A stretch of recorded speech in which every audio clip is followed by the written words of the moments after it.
Acababa de pasar el huracán Mitch y nosotros nos encontrábamos en la frontera y entonces intempestivamente fueron apareciendo los migrantes forzados centroamericanos con una mal experiencia de recibimiento, algunos destrozados por el tren, pero lo más salvaje fue que comenzaron a ser asesinados. Una mañana a mí me dan la terrible noticia de que habían asesinado a balazos aquí a 4 kilómetros a 2 jovencitos hondureños, Delmer, Alexander y David. 6 meses después, otro asesinato. Ismael de la Cruz es perseguido por los guardias del tren y es asesinado a pedradas como un perro. Lo destrozaron, le destrozaron la cabeza, de manera que fueron hechos de sangre. Junto a esto se unieron innumerables agresiones de policías, desapariciones de migrantes, despojos, ¿verdad? Golpizas, ¿no? Entonces, era necesario tener una casa, aunque no teníamos absolutamente nada, ni siquiera camas, ni siquiera una residencia, porque era frenar los asesinatos, proteger de la violencia a esta migración forzada, y así fue como comenzó nuestra casa.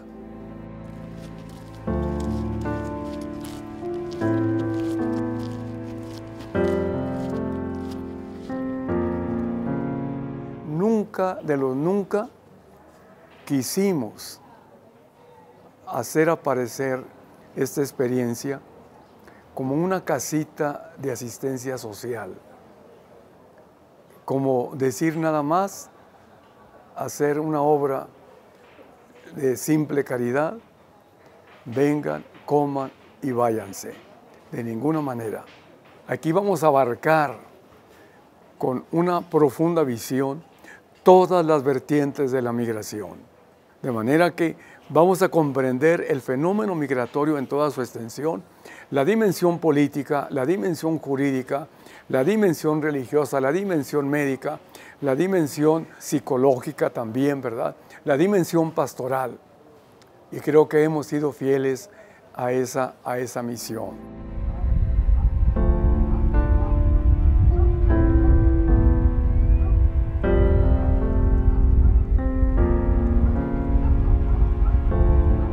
Último aspecto que hemos trabajado muchísimo: aquel que entre aquí a esta casa, un migrante que entre como víctima, no puede salir como víctima, ya de ninguna manera. Es que aquí a Saltillo nos llega lo más golpeado, lo que ha sufrido a través del camino, los secuestros, las golpizas, los despojos, los traumáticos escenarios del crimen organizado. Entonces, el que llega aquí va a recibir toda la atención hasta que tú te recuperes, pero a través de un proceso educativo también. Tú no volverás a ser el mismo.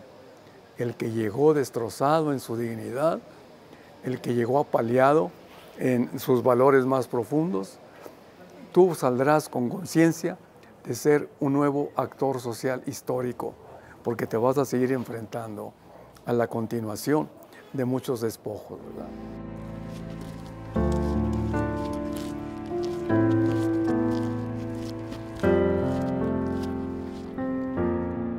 Son historias realmente de burla, de tristeza, de desprecio de muchísima gente de la sociedad de Saltillo y algo vergonzoso de mucha gente de iglesia que miraba con verdadera xenofobia este trabajo. Ese es solo un aspecto realmente de lo que yo llamaría una verdadera aberración religiosa, ¿verdad? Por otro lado, gente realmente malvada nos atacaba, nos apedreaban la casa, el medidor de la luz. Gracias a Dios contamos con un equipo valiosísimo de religiosas, Marta, Lupita, ¿verdad?, auxiliadora, y algunos otros laicos. Fue cuando también nuestro director general, Alberto, llegó por primera vez a la casa como voluntario, con otros muchachos estudiantes de la Universidad Iberoamericana.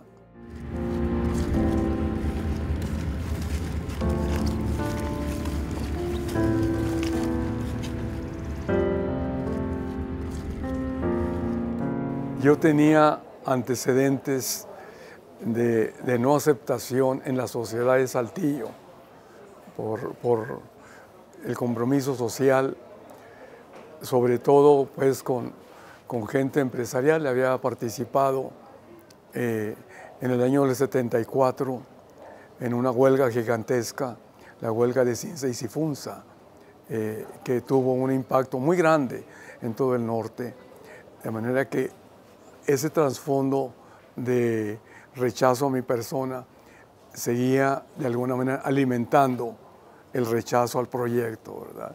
En una reunión sumamente borrascosa con un grupo de empresarios católicos, y digo católicos porque presumían de todas sus vivencias religiosas, me dijeron abiertamente: de ninguna manera vamos a colaborar con usted.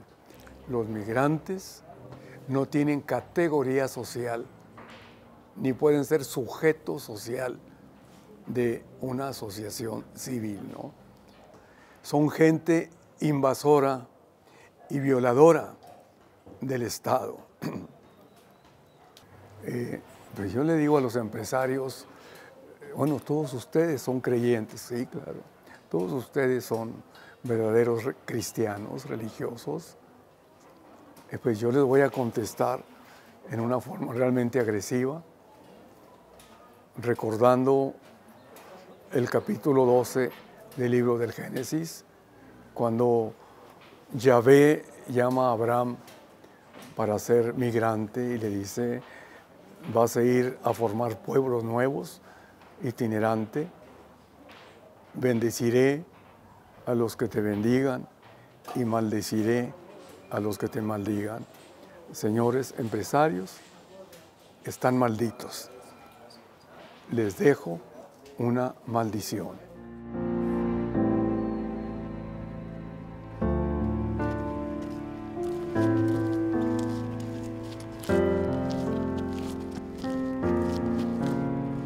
Pero hay otra versión. Esta comunidad a la que yo pertenezco, porque yo les pregunté, ¿realmente ustedes quieren que yo esté aquí? Gente de lo mejor, mi comunidad, me dijeron que sí. Bien, hagamos un convenio. Ustedes estarían dispuestos a darle acogida a toda esta gente muy sencilla, es gente pobre. Todos me dijeron que sí. Al mismo tiempo, con este grupo de religiosas y de laicos que teníamos, en aquellos primeros voluntarios, aquellas primeras gentes, hicimos un proyecto de concientización de todo el entorno social, que después se convirtió en detalles muy bellos. Por ejemplo, los migrantes, algo admirable, fueron donadores de sangre para salvar la vida por lo menos de 30, 40 niños. Los migrantes, ofrecimos con ellos el servicio social a las escuelas para rehabilitarlas. Por eso nos quieren tanto los maestros y los alumnos, ¿verdad? De tal manera que todo esto fue un signo realmente de bendición y de apoyo al proyecto, y de tal manera que a los 6, 7 años había cambiado la situación, pero entonces vinieron otras cosas más terribles.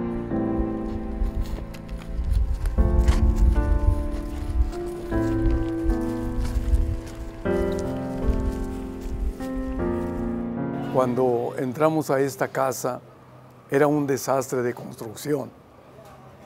Era un lodazal este salón, casi 1 metro de lodo. No teníamos nada de esto. Y me llama el director de la Facultad de Arquitectura. ¿No te acuerdas de mí? No me acuerdo. Me dice, estuvimos juntos en la escuela primaria. Tú y yo fuimos compañeros de escuela primaria en una ciudad de los jesuitas, Parras, ¿verdad?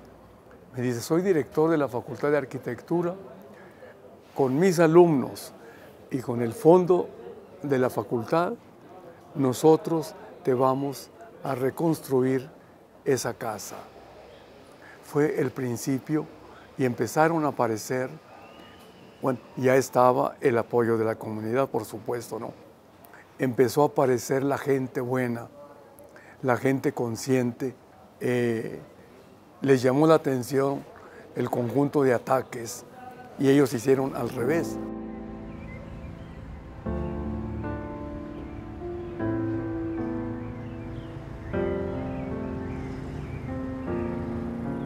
Del 2002 al 2008 se puede hablar no con la totalidad de que esa sea la única migración, la migración masculina, en su generalidad, ¿no? La mujer nunca ha dejado de ser parte de la migración, ni tampoco los niños, pero aparece la mujer después del 2008, pero en una forma paralela se hace presente el crimen organizado. No habíamos terminado de admirarnos del dolor de esta migración forzada y que ahora aparecían estos factores sumamente estratégicos en el mal, ¿verdad?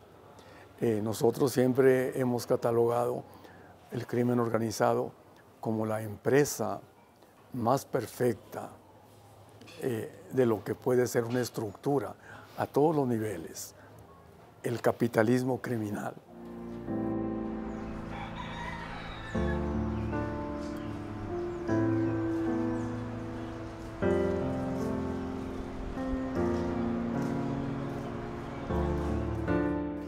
Yo divido la presencia del crimen organizado en 3 territorios de muerte. El territorio salvaje, descarado, gozando como siempre de gran impunidad, era el sureste. Todos los estados de Chiapas, Oaxaca, Tabasco, unidos a Veracruz. El siguiente territorio del terror era el centro de México, donde los estados de Querétaro, Guanajuato, una parte de Jalisco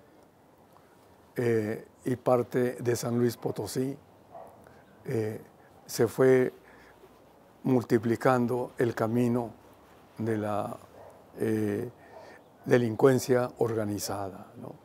Era el segundo territorio del terror. Pero el norte y el noreste es una historia diferente. Es el peor territorio del terror y la empresa más sofisticada del capitalismo criminal, sobre todo comandado por los cárteles del Golfo y los Zetas, ¿verdad? Este es el territorio, el paraíso privilegiado del crimen organizado.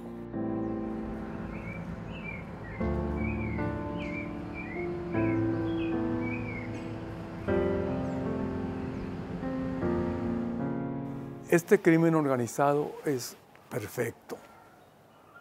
Son banqueros, son ganaderos, son empresarios y al mismo tiempo son gente infiltrada o yo no sé si es al revés, que los políticos se infiltraron en el crimen organizado.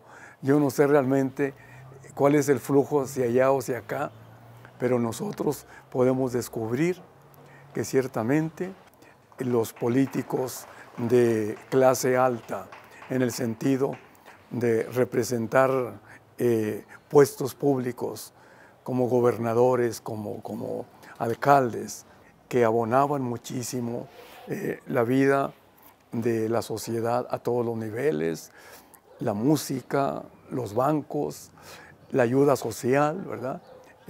Como Ociel, como el Lasca, ¿verdad? Que se hacían presentes en las fiestas de los pueblos y pagaban el Día de la Madre, el bautismo de los niños, incluso las narcolimosnas, ¿verdad? Porque compañeros míos estuvieron implicados en el negocio de la amistad con el crimen organizado, ¿no?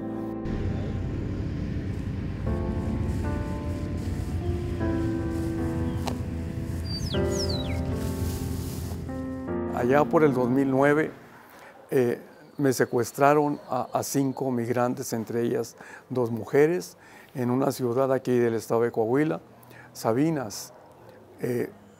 Pagaron el rescate, pero fueron los policías los que los secuestraron y los que los vendieron al crimen organizado. Cuando pagaron el rescate, se regresaron aquí a la casa y se quejaron conmigo. Yo fui a pelear con la presidencia municipal de Sabinas, acusando a los policías porque tenían los datos. Al principio me negaron que habían sido los policías, pero después descaradamente la autoridad municipal me dijo: padre, nosotros no ponemos los policías, los pone el crimen organizado.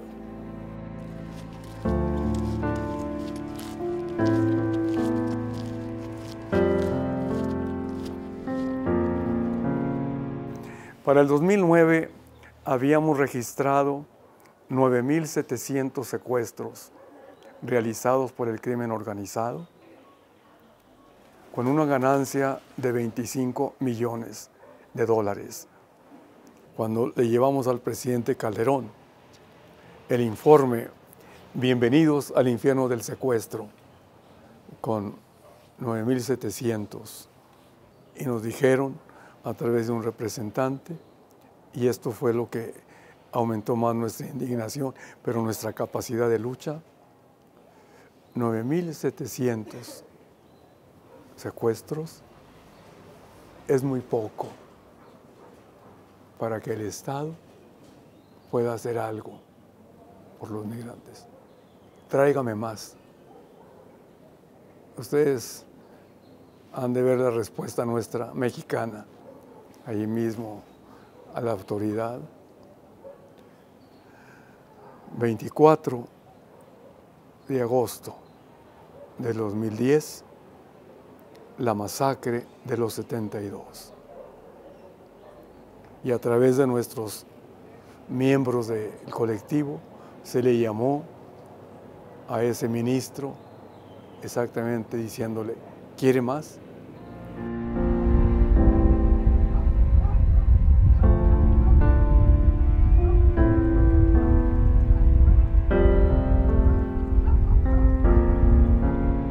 Antes de la masacre, ya habíamos acudido a los tribunales de la Comisión Interamericana de Derechos Humanos, cuando los jueces interpelaron al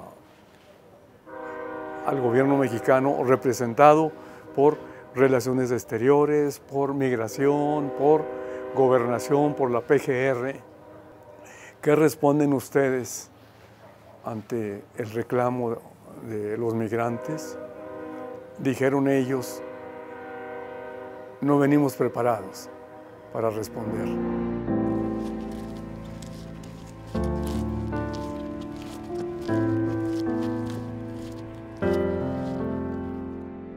Académicos de alto vuelo fueron de alguna manera asociados por el gobierno para darnos respuesta a nuestro informe como faltos de metodología científica para presentar un informe. Fue la calificación que se nos dio, ¿verdad? Quienes tenían todos los medios y no nosotros, pudieron comprar académicos para que nos respondieran a la sociedad civil, que después poco fueron las mentadas de madre a estos académicos y la vergüenza que los hicimos pasar cuando les reclamamos que cuánto les habían pagado como académicos. Claro que esto provocó después un encuentro ya con la academia, que ahora felizmente vivimos de muchísima solidaridad y vinculación, ¿verdad? Con académicos de los diferentes centros sobre el estudio, ¿verdad?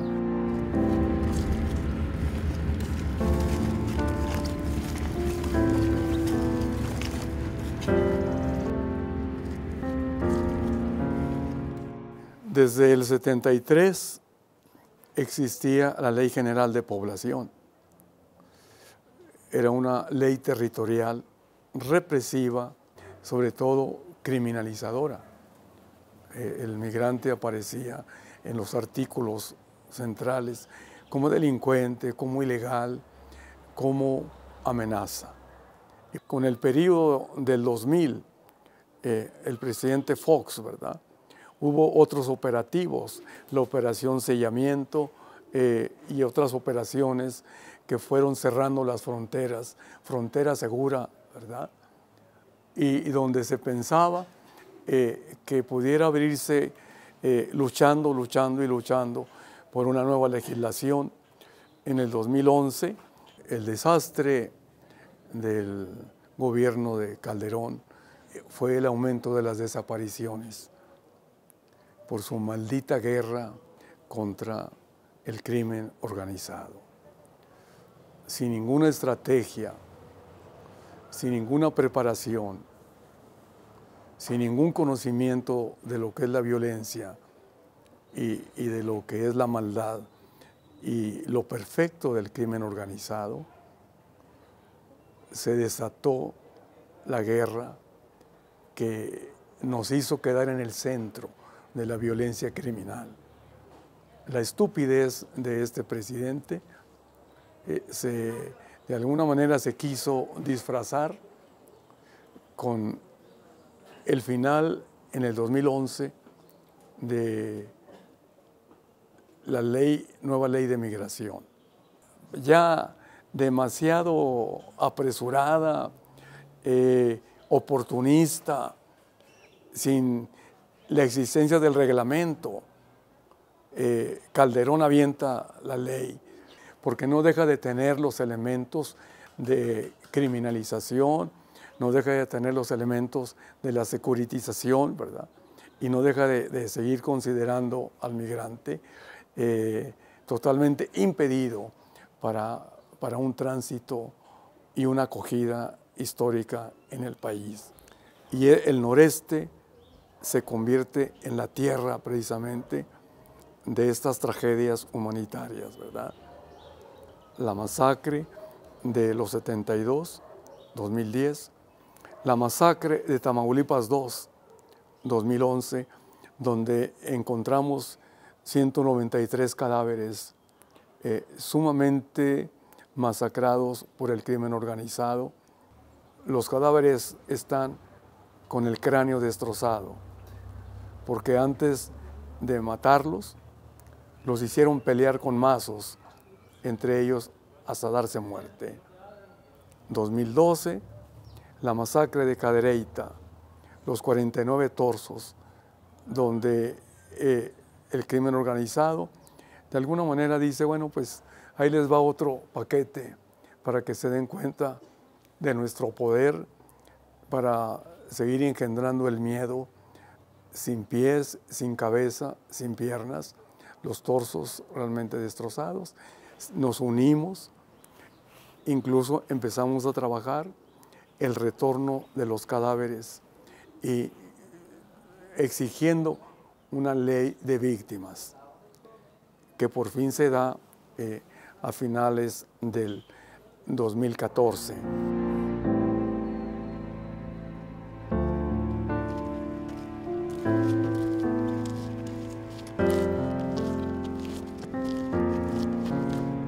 Después de las mujeres, la generación de los niños y de las niñas, de los miles y miles de niños, donde México jugó un papel tan sucio con Barack Obama, ¿verdad? También, que no por ser negrito es bueno, ¿verdad? Al contrario, mucha gente creía que se parecía a San Martín de Porres, ¿verdad? Y resultó una persona tan maldita. Nunca habíamos tenido, peor que con Bush, las deportaciones de mexicanos, pero al mismo tiempo se empata la maldad política de Peña Nieto. No cesaron los crímenes, no cesaron las desapariciones y las deportaciones fueron arriba, arriba, arriba. Primero, no sabe cómo responder en forma realmente con sentido humano y digno a la migración de los pequeños y añade el famoso Plan Frontera Sur, que viene a ser una situación realmente de burla de la migración centroamericana, un sellamiento militar, policíaco, una estrategia sumamente equivocada, inhumana de lo que es la migración centroamericana, en lugar de responder históricamente, es lo que yo llamo la tradición histórica del Estado mexicano.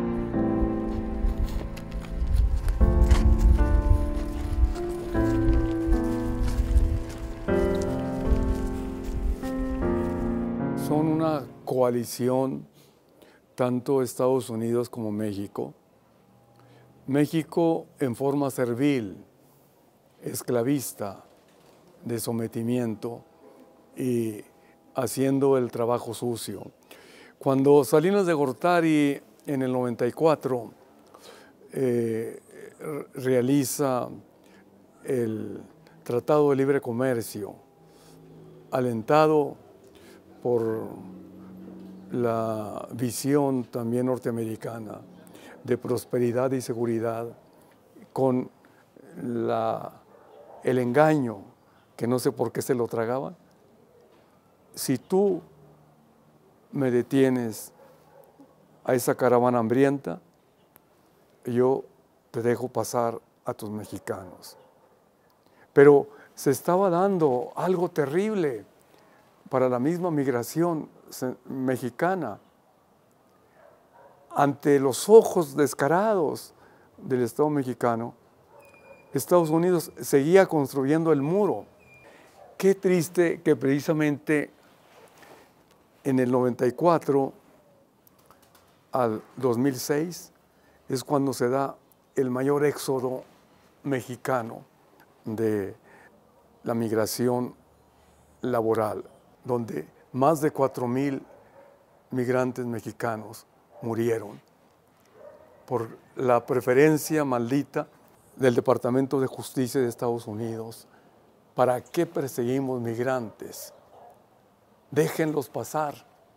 Sellamos los centros ciudadanos, las puertas de ciudades, y dejamos abierto el desierto y la montaña, ¿no? Donde realmente al pasar, porque yo lo atravesé el desierto de Arizona, en tiempo de verano estos zapatos no aguantan caminar por las arenas de Arizona, ¿no? Con más tristeza de los migrantes que muchas veces sin zapatos, ¿no? Y México seguía creyendo, engañándose, de que realmente teníamos un tratado que nos iba a llevar a la prosperidad, pero al mismo tiempo se estaban dando por debajo convenios malditos entre el gobierno de Estados Unidos y el Estado mexicano.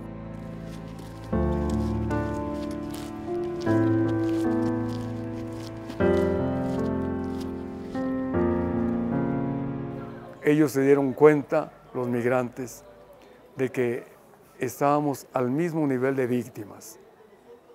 Estábamos compartiendo los mismos riesgos y las mismas amenazas. De tal manera que nosotros también fuimos amenazados de muerte.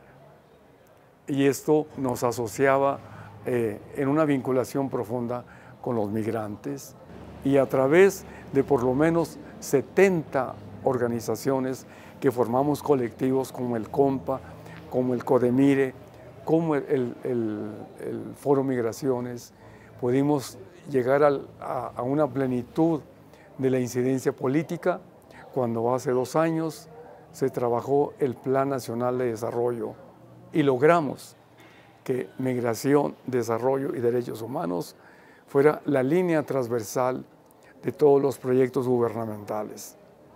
Y al crearse también el Consejo Ciudadano, que integraba gobernación con migración, quedamos dentro del Consejo Ciudadano también como interlocutores realmente fuertes frente al Estado, ¿verdad?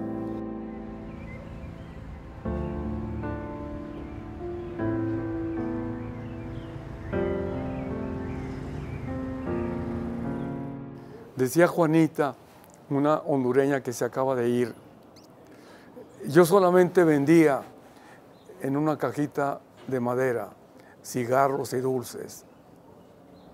Y cuando me mataron a un familiar y cuando me dijeron, no importa lo que saques, tienes que dar la cuota de guerra, ¿no? Y si no te matamos. Entonces, hay que dejar este país que nos mata, ¿verdad? Sabiendo que México también los podía devolver en féretros. Por eso cuando yo trato el problema de la mujer, que 70 veces fue violada, cuando me platica Lidia, que no pudo despertar en 3 días cuando llegó a esta casa, y la razón me dice es que me violaron 12 hombres al mismo tiempo en la selva de Chiapas, ¿no? Y voy a seguir, porque mis hijos tienen hambre. Cuando yo las llamo flor que nace de la muerte, ¿verdad? Todo esto, no se están engañando ellos, pero son tantas las ganas que tienen de poder tener un pedazo de vida, que eso los hace realmente invencibles ante cualquier adversidad que se pueda presentar. Por eso para nosotros realmente son admirables, son caminantes de la esperanza.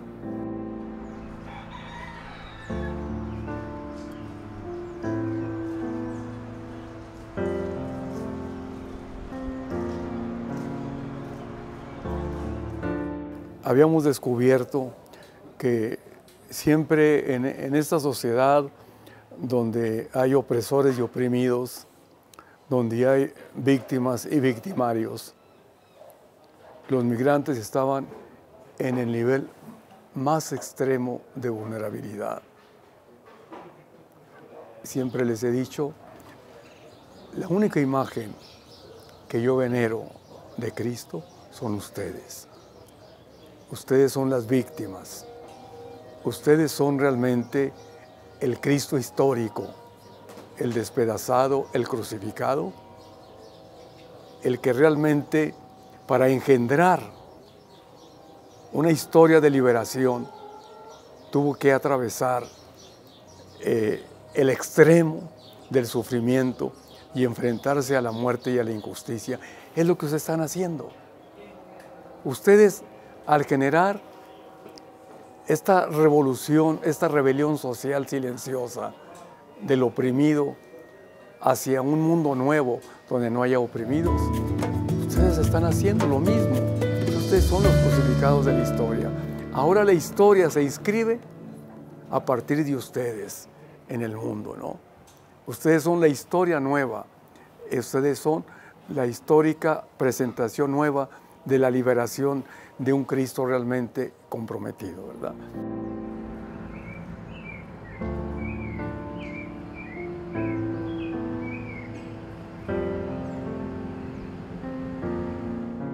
Nosotros seguimos conscientes, claro, de que las causas estructurales de la migración tanto en Centroamérica como en México, mientras no desaparezcan, no vamos a tener un cese al flujo migratorio. Pero es que estamos generando una historia nueva social. Yo creo que no hay historia social, no hay fenómeno social tan importante como la migración. Y aunque no solucionemos su hambre, porque creo que no podemos llegar hasta allá, pero sí, de alguna manera, hemos sido implicados con ellos como actores sociales nuevos, ¿verdad? Nos convence que vale la pena seguir luchando, ¿verdad?